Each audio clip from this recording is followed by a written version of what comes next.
Good day, everyone. I hope you're all doing fine today. This is me again, Shana Marie, and for today's video, we will talk about the Sustainable Development Goal number 10, reducing inequality. It's an old story that the rich get richer and the poor get poorer. The divide has never been starker. We can and must adopt policies that create opportunity for everyone, regardless of who they are and where they came from.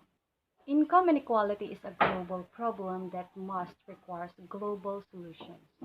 That means improving the regulation of financial markets and institutions, sending development aid where it is most needed, and helping people migrate safely so they can pursue opportunities.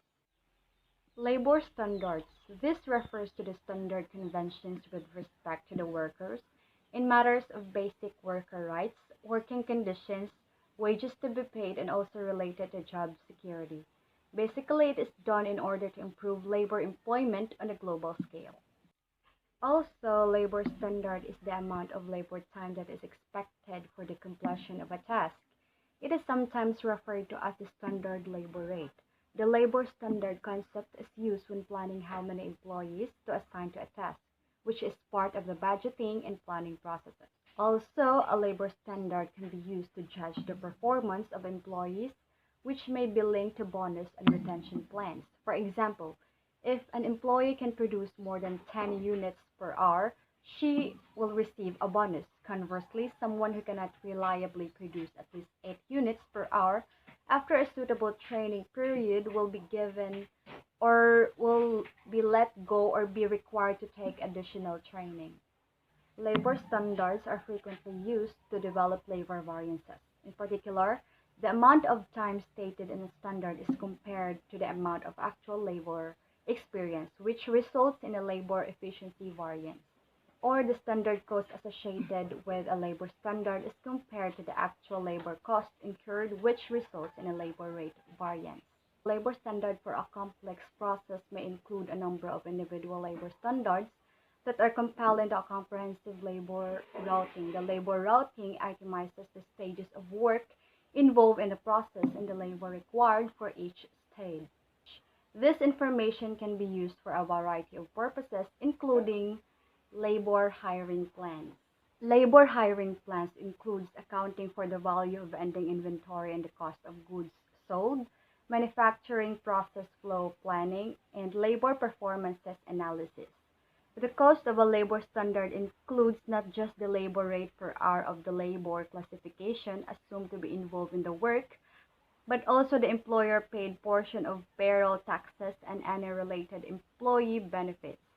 A strong case can be made against the use of labor standards, since they tend to focus employees on working faster rather than producing error-free work at somewhat lower unit production volumes. There are advantages of labor standards.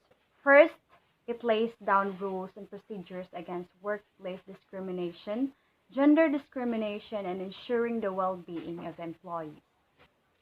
Secondly, it also regulates mechanisms relating to the unsafe labor practices that may be prevalent. Lastly, the International Labor Organization has the prime responsibility of implementing them in practice and ensuring that they are followed to keep up with the protection of the employees. There are criticisms faced by labor standards. First, since it is not only about laying down of labor standards but also about implementation of the same, there had been issues related to implementation patterns. Second, issues relating to labor costs have often cropped up with relation to the economic consequences.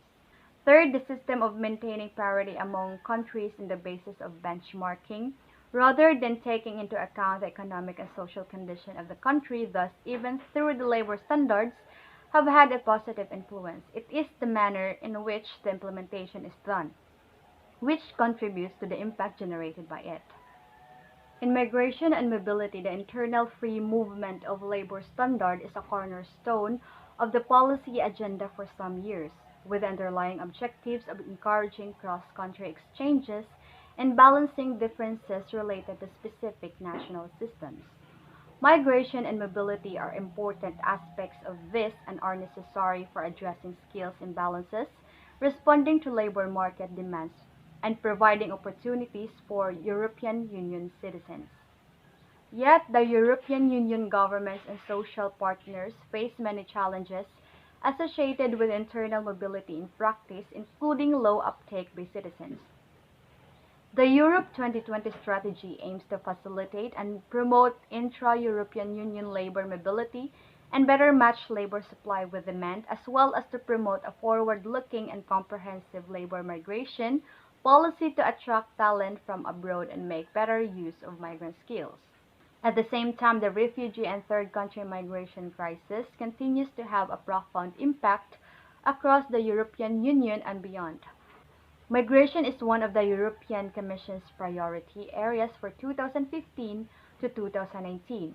The Commission's agenda on migration aims to reduce incentives for irregular migration, save lives, and secure external borders, reach a strong common asylum policy, to manage the refugee crisis, and develop a new policy on legal migration. Migration is the movement of workers between states on a permanent or semi-permanent basis. This migration may be internal migration between member states or third country migration of workers from outside the European Union.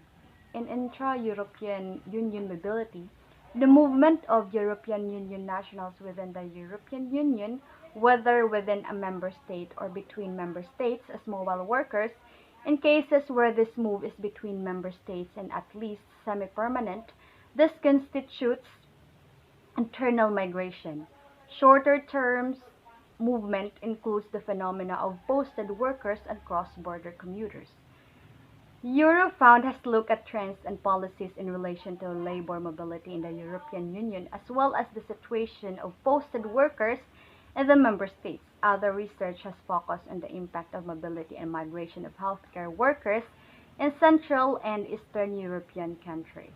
In local integration policies for migrants, the European Network of Cities for Local Integration Policies for Migrants encouraged the structured sharing of experiences through the medium of separate city reports and workshops that covered four research modules on housing diversity, intercultural policies, and ethnic entrepreneurship.